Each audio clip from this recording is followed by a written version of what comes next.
Sesudah itu, Yesus segera memerintahkan murid-muridnya naik ke perahu dan mendahuluinya ke seberang. Sementara itu, ia menyuruh orang banyak pulang. Dan setelah orang banyak itu disuruhnya pulang, Yesus naik ke atas bukit untuk berdoa seorang diri. Ketika hari sudah malam, ia sendirian di situ. Perahu murid-muridnya sudah beberapa mil jauhnya dari pantai dan diombang-ambingkan gelombang karena angin sakal. Kira-kira jam 3 malam datanglah Yesus kepada mereka berjalan di atas air. Ketika murid-muridnya melihat dia berjalan di atas air, mereka terkejut dan berseru, "Itu hantu!" Lalu berteriak-teriak karena takut. Tetapi segera Yesus berkata kepada mereka, "Tenanglah, aku ini, jangan takut." Lalu Petrus berseru dan menjawab dia, "Tuhan, apabila Engkau itu, suruhlah aku datang kepadamu berjalan di atas air." Kata Yesus, "Datanglah." Maka Petrus turun dari perahu dan berjalan di atas air mendapatkan Yesus. Tetapi ketika dirasanya tiupan angin, takutlah ia dan mulai tenggelam, lalu berteriak, "Tuhan, tolong aku!" Segera Yesus mengulurkan tangannya, memegang dia dan berkata, "Hai orang yang kurang percaya, mengapa engkau bimbang?" Lalu mereka naik ke perahu dan angin pun redalah. Dan orang-orang yang ada di perahu menyembah dia, katanya, "Sungguh engkau anak Allah." Demikianlah sabda Tuhan. Terpujilah Kristus. Shalom, apa kabarnya? Bertemu lagi di Sekolah Minggu Gereja Baptis Efrata untuk kelas remaja, dewasa, dan senior.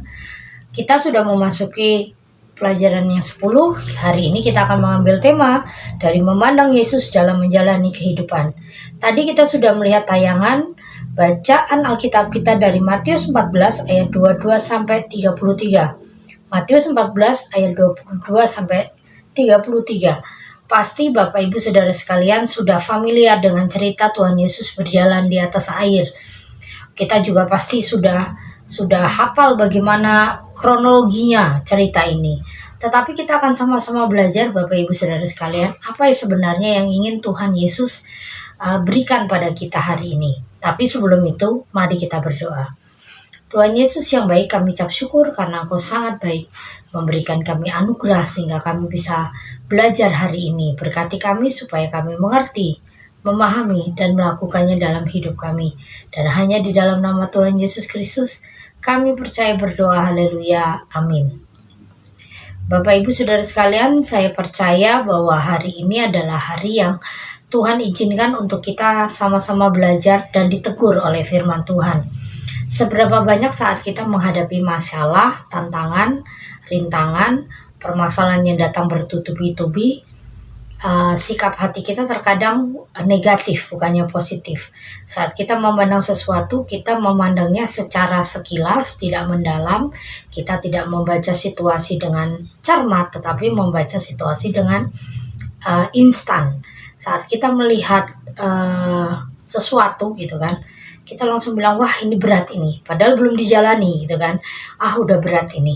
Terus saat kita menghadapi kesulitan, kita langsung memikirkan solusinya dengan instan. Nanti ini aja lah, gampang lah, nanti ini aja gitu kan, tanpa melibatkan Sang Pencipta itu sendiri. Bapak Ibu Saudara sekalian, kita sudah masuk nih di bulan Desember, bulan-bulan dengan nuansa Natal di mana-mana, pohon Natal, hadiah-hadiah, begitu banyak kerlap-kerlipnya di mana-mana, bukan hanya di gereja, Tapi di mal-mal, di lingkungan-lingkungan mungkin Bandung dan sekitarnya kan memang pusat perbelanjaan dan banyak tempat hiburan di situ, nuansa Natal begitu kental sekali. Tetapi yang menjadi fokus biasanya adalah hadiah, menjadi fokus adalah hiasan Natalnya, acaranya, bagaimana biar acaranya tuh berkesan, lampu kelap-kelip, musik yang bergelegar, sound systemnya harus keren gitu kan, layar LCD-nya harus menayangkan sesuatu yang hebat gitu kan.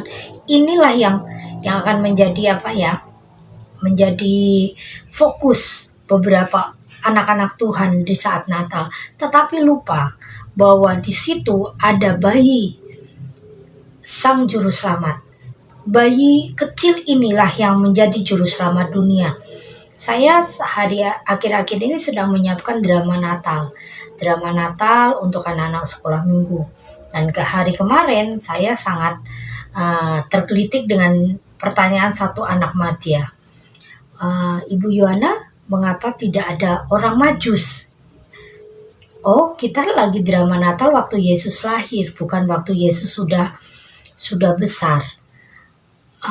Kenapa orang Majus tidak ada? Kan Yesusnya ada. Iya, tapi di Alkitab, di kitab Matius, orang Majus datang bukan waktu Yesus lahir, tetapi waktu Yesus sudah berumur sekitar 2 atau 3 tahun. Dia bukan bayi lagi, tapi di Alkitab dikatakan anak, bukan bayi. Sedangkan di Lukas itu jelas-jelas dituliskan bayi. Dan waktu bayi Yesus itu lahir, yang datang ke kandang itu hanya para gembala, bukan orang Majus. Inilah yang menjadi terkadang Natal itu menjadi banyak sekali yang simpang siur, banyak bukan hanya gembala tapi orang Majus. Tetapi puji Tuhan, kita sudah diperlengkapi dengan kebenaran firman yang benar. Kita kembali lagi di Alkitab bahwa yang di kandang domba itu hanya Maria, Yusuf, bayi Yesus, dan para gembala, bukan orang Majus. Nah, kalau kita lihat bagaimana Yesus lahir, dia lahir bukan dalam kelimpahan, tapi dalam keterbatasan. Orang tuanya pun menjalankan perintah dari negara untuk sensus. Dalam kondisi Maria yang hamil besar itu bukan perkara yang mudah, tetapi mereka menjalaninya, dan akhirnya Tuhan memberikan jalan untuk dia lahiran di satu kandang yang sebenarnya tidak layak. Tetapi itu pertolongan Tuhan. Bapak Ibu, kalau kita melihat kisah Natal ini, bagaimana Sang Juru Selamat, Raja di atas segala raja itu datang ke dunia dan lahir dengan cara yang hina. Itu yang menjadi kekuatan kita, bahwa ada satu sosok, satu pribadi yang mau berkorban untuk kita. Di saat kita sedih, susah, harusnya kita kembali pada Sang Pencipta. Kita harus melari dan menanyakan jawabannya kepada Tuhan, bukan kepada diri sendiri. Terkadang penilaian diri sendiri adalah penilaian yang tidak objektif, penilaian yang diselimuti dengan emosi dan keegoisan. Tetapi kalau dalam pandangan Tuhan dan menurut kehendak Tuhan, itu pasti yang terbaik. Itulah yang terjadi di murid-murid Tuhan Yesus. Waktu murid-murid Tuhan Yesus disuruh pergi supaya Tuhan Yesus itu bisa berdoa sendiri. Mengapa? Karena kalau murid-murid tidak pergi, orang yang mengikuti Yesus itu akan terus mengikuti Yesus dan Yesus tidak akan punya waktu untuk sendiri. Jadi waktu murid-murid itu pergi, rombongan orang-orang yang mengikuti Yesus pun bubar.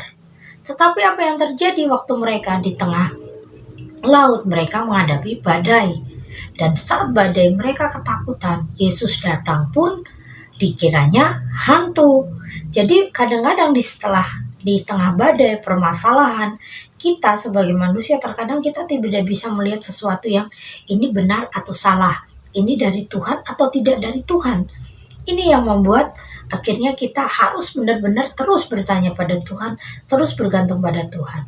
Saat Tuhan mengatakan ini aku, mereka masih terus meminta tanda, buat aku bisa berjalan di atas air. Akhirnya si Petrus bisa berjalan di atas air. Tetapi si Petrus ini masih mengalami ketakutan dan dia akhirnya tenggelam. Dan Yesus pun mengangkatnya lagi dan mengatakan bahwa Petrus tidak percaya dengan sungguh-sungguh. Bapak Ibu Saudara sekalian, saat kita mengalami masalah dari sakit penyakit, masalah ekonomi, masalah-masalah lain yang sepertinya sudah tidak tahan dalam hidup ini. Sepertinya ingin kembali aja sama Tuhan, ingin mengakhiri hidup. Atau sepertinya Tuhan gak ada kekuatan lagi untuk menghadapi manusia lain. Tetapi satu hal yang kita harus ingat bahwa permasalahan yang kita hadapi ini ada masanya. Saat kita bertahan di masa-masa sulit, kita akan melewatinya dan kita akan menghadapi masa yang lebih baik daripada masa-masa sulit itu. Kita selalu menyanyikan bahwa ada pelangi sehabis hujan kan ya. Ada lagu-lagu, banyak lagu-lagu rohani yang menguatkan kita bahwa ku kan berdiri di tengah badai gitu kan. Dengan kekuatan yang Tuhan berikan. Sampai kapanpun ku kan bertahan, karena Yesus selalu menopang hidupku. Gitu kurang lebih lagunya begitu. Itu sebenarnya lagu ini terinspirasi dari kisah kita hari ini. Bagian Alkitab yang kita pelajari. Bahwa saat kita menerima badai, kita harusnya berdiri bersama Tuhan. Mungkin tergoncang.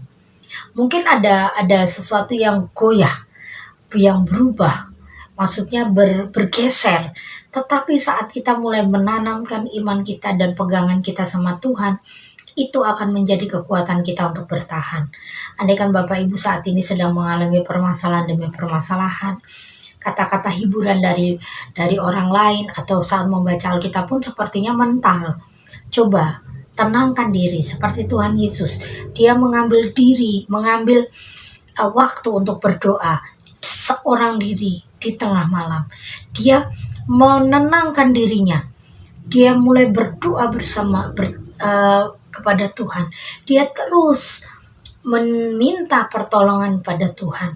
Walaupun sebenarnya dia bisa menyelesaikannya dengan mudah, tetapi dia dalam posisinya sebagai manusia, dia membutuhkan kekuatan yang lebih besar daripada seorang manusia itu sendiri. Bapak Ibu, saya ingin membacakan satu bagian dari buku senior ini yang sangat menguatkan. Saya akan bacakan. Bagaimana kita memperhatikan kembali peristiwa-peristiwa yang menegangkan yang seperti dialami pada waktu dahulu, serta bersikap jujur, maka akan mengakui hadirnya Tuhan yang memberi pertolongan. Perhatikanlah bagaimana saat peristiwa berlalu lintas membahayakan terjadi, Bapak Ibu Saudara sekalian ternyata masih diselamatkan atau setidaknya tidak mengalami luka yang membahayakan nyawa. Bukankah hal itu mendukung keyakinan bahwa Tuhan Yesus memberi perlindungan pada saat mengalami persoalan terkait pekerjaan, tetap ada hikmat dan solusi sehingga kondisi juga tetap aman dan baik-baik saja. Bukankah Tuhan Yesus yang memberikan pertolongan manakala mengalami sakit penyakit dan disembuhkan? Bukankah itu pun oleh karena pertolongannya, kejujuran dan kecermatan memahami peristiwa-peristiwa perlu ada pada setiap orang percaya. Oleh karena Tuhan Yesus sangat mengasihi, maka dia menyatakan perlindungan dan pertolongan bagi para muridnya pada masa kini juga. Salah satu kelemahan pengikut Yesus adalah keraguan-raguan pada Tuhan. Makanya tadi di ayat yang ke-31, Tuhan Yesus menegur Petrus, "Hai orang yang kurang percaya, mengapa engkau bimbang?" Ini adalah teguran Tuhan Yesus bukan kepada Petrus saja, tetapi juga kepada kita. Terkadang kita mengalami banyak tantangan ya, masalah, terus kita mulai bimbang. Bimbangnya begini, milih jalan yang benar tapi sulit, atau memilih jalan yang gampang tetapi tidak berkenan. Ya, saya juga paham, kadang juga saya juga mengalami hal yang sama. Saat saya memilih sesuatu, aduh Tuhan, jalan Tuhan kok susah benar gitu kan ya. Yang kalau ada yang gampang, mengapa harus yang susah? Tapi itulah yang membuat kita dewasa di dalam iman. Beberapa hari yang lalu, saya dihubungi anak sekolah minggu saya yang ada di Klaten. Dia dulu waktu kecilnya itu saya layani di sekolah minggu karena tidak ada yang melayani. Dia diasuh oleh keluarga yang beragama Hindu, padahal mamanya itu beragama Kristen. Tetapi dalam keluarga ini juga mereka tidak dikengkang atau gimana gitu. Mereka mau mendapatkan kasih sayang luar biasa. Kakaknya mamanya yang satunya memang Kristen. Yang ada dua kakaknya mamanya, yang satu beragama Hindu, yang satu Kristen, dan kedua keluarga ini mengasuh dua anak perempuan ini. Sebenarnya dia ini kakak adik, mamanya harus pergi ke luar negeri untuk bekerja karena papahnya tidak mau mengurusi mereka lagi dan bercerai. Papanya pergi, tidak menanyakan kabar anak-anak ini, dia juga tidak peduli lagi. Akhirnya mamanya mengambil keputusan untuk pergi ke luar negeri untuk bekerja. Mamanya pergi bekerja ini bukan 1-2 tahun, tapi sudah lama sekali, sampai sudah hampir dari mereka kecil sampai mereka akhirnya remaja gitu kan ya, udah sangat lama gitu. Anak ini bertumbuh dalam fatherless, mereka kekurangan kasih sayang ayah. Padahal om-om mereka adalah orang yang hebat, menyayangi mereka luar biasa, memperhatikan mereka luar biasa.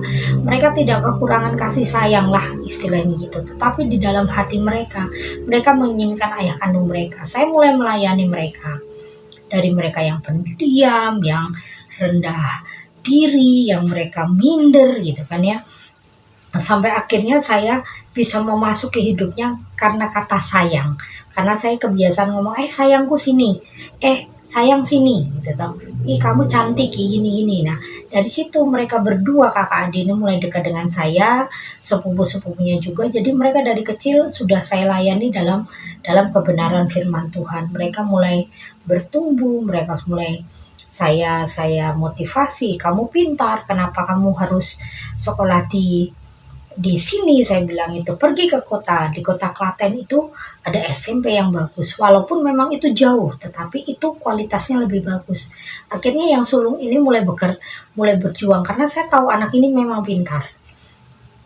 Anak ini memang suka tantangan, suka belajar.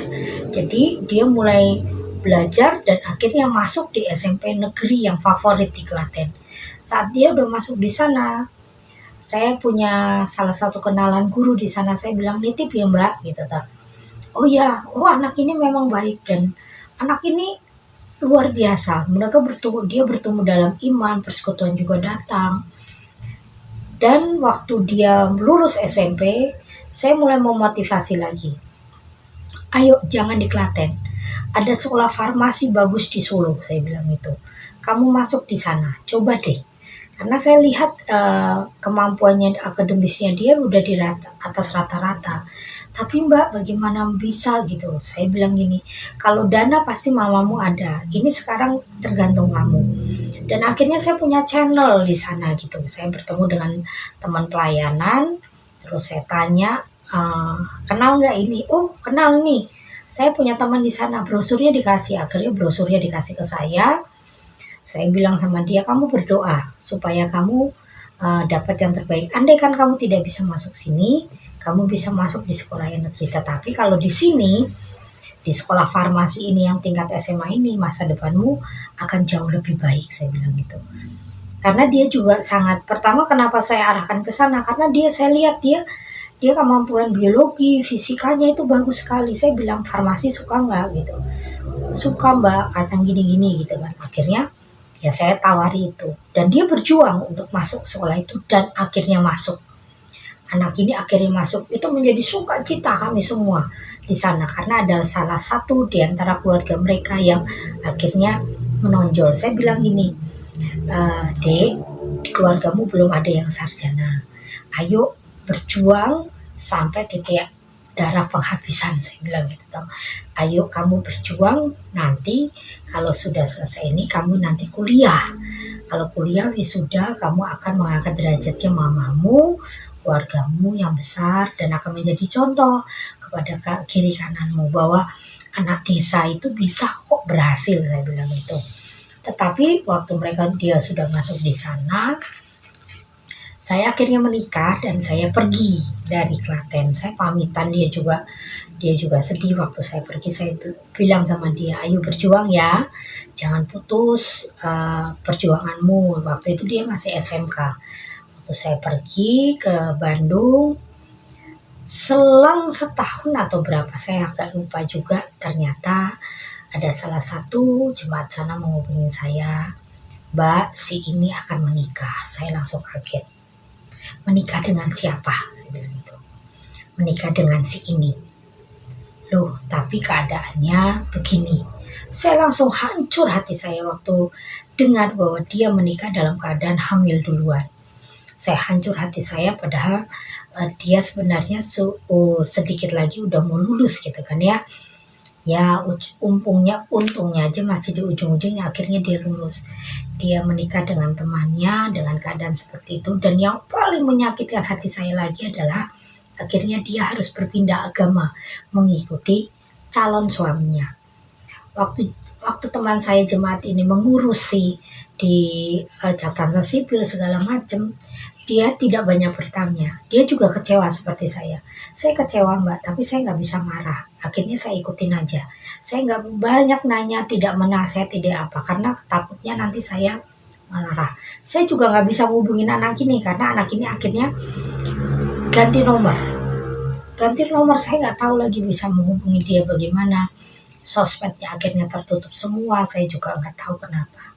Foto pernikahannya pun dikirim ke saya. Waktu anak ini melahirkan, ternyata anaknya laki-laki.